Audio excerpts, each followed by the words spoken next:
Allah buyurur ki, iki xüsusiyyət mənim üçün ən dəyərlidir. İki insani xüsusiyyət mənim üçün ən dəyərlidir. Biri təvəkküldür, biri də riza. Təvəkkül nədir? Təvəkkül məlumdur ki, işləri Allaha həvalə eləyib çalışmaq.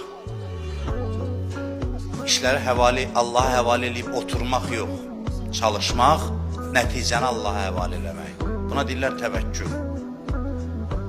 Hər bir halda Allaha təvəkkül eləmək.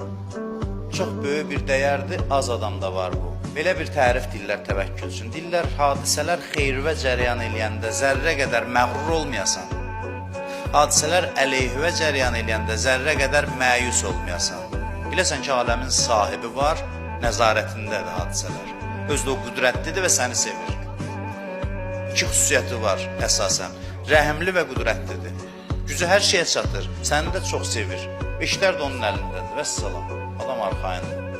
Arxayın ol, sonra işvə davam edər. Heç bir istiraba düşmədən. Hərdən Allah bu hissi bizdə imtihan eləmək üçün gücsüz neyinir?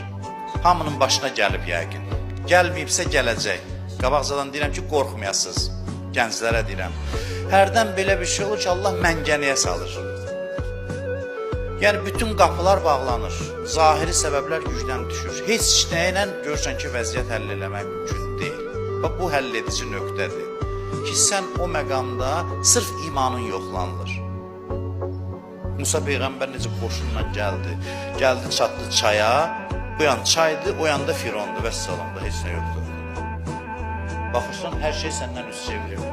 Bəziləri qorxdu, Musa aram, dedi, narahat olmayın. Allah bizdəndir. Dənizi yardı. Həyatda bu hadisələr olur. Hadisələrin hər biri sənin əleyhivə cəryan edir. Görsən ki, heç bir sağa sola addım ata bilmirsən. Hər şey sənin əleyhivədir. Orada sən aram ola bilsən, ilahi sən varsan, məni görürsən. Bu məqamda Allahın nüsrəti köməyə gəlir. Bu halda insan olarsan.